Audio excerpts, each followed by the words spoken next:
Amidst the raging national debate on immigration, Minnesota Republicans are looking to roll back Minnesota laws that benefit the state's estimated 81,000 undocumented residents.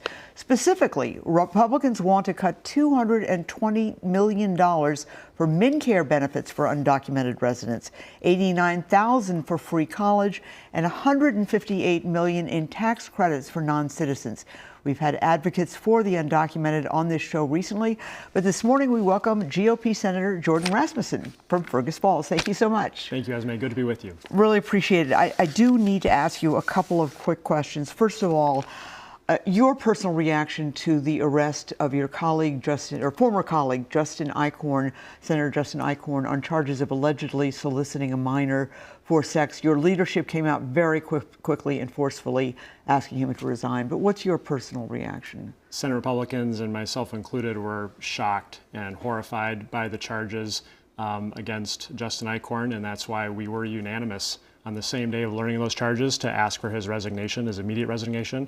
We're glad that he has resigned the Senate so that we can get back to focusing on the budget that we have to get done in the next 2 months. All right.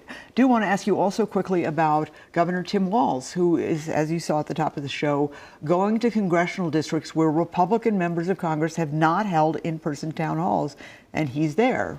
Also, he used to represent that district that he went to last night.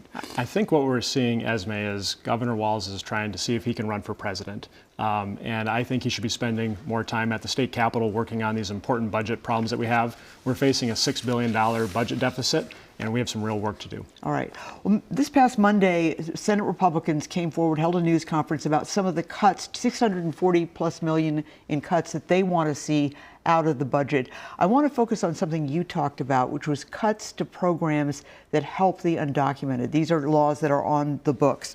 And we've got a specific slide up here. The cuts include $220 million in MNCare for undocumented residents, $86,000 in free college, $158 million for non-citizens. Why do you think this is important to do away with? I think Minnesota families expect that we're going to put their budgets first and not use their hard-earned tax dollars to subsidize illegal immigration. And when we're facing a $6 billion budget deficit, the opportunity with this is if we repurpose this money, which doesn't get any federal match, to the cuts that Governor Walz is proposing to nursing homes and disability services, we could actually fill $440 million worth of holes that Governor Walz is proposing in his budget. That's the $220 million MNCare cut that you're talking about, because the feds would match it. Yeah, the feds will not match health care for illegal immigrants, but they will for nursing homes and disability services. And so that's the choice for Governor Walz and Democrats is, do we want to pay for free health care for illegal immigrants, or do we want to fund Minnesota nursing homes and disability services? What are people in your district telling you about that? I think are you seeing a lot of support for your position? Yes, I think Minnesotans don't want to be incentivizing and rewarding illegal immigration here to the state. Minnesota is one of only a handful of states in the country that provides free health care for illegal immigrants. And this is a program that just started of January 1 of this year. So we've gone many years without providing this as a taxpayer-funded benefit. In the House, when there was a hearing in the House on this bill, I want to read to you the quote, and we've got a graphic here, from the Minnesota Farmers Union, Stu Lowry, who testified against your position, saying, "We supported coverage for the undocumented because they play a critical role in our food and agriculture system, even disproportionately working not just on farms, but also in meat packing and food processing. Farmers rely on people who are new to our country." Farmers voted for Donald Trump for the most part. I mean, what do you say about that? I mean, that's important. They're saying they need these people to work, to provide food for all of us. I support legal immigration. I think farmers in the area I represent support legal immigration, but we can't allow millions of illegal immigrants to come into our country.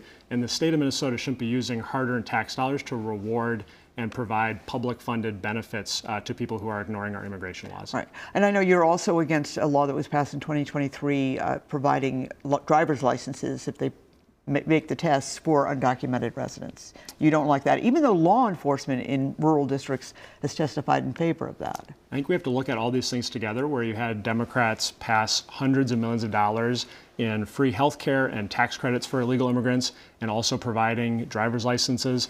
I just worry that we're going to be attracting illegal immigrants here to the state of Minnesota and rewarding that behavior. All right, and quickly, are we going to get a balanced budget by May 19th when the session ends? We've got to do it this year. Well, and that's one of the reasons Senate Republicans came out and said, here's some ideas on how we can help fill that budget hole. And we'll continue to have our sleeves rolled up and working to get done on time. All right. Well, Senator Jordan Rasmusson, thank you so much. Really appreciate your time. Thanks, Esme.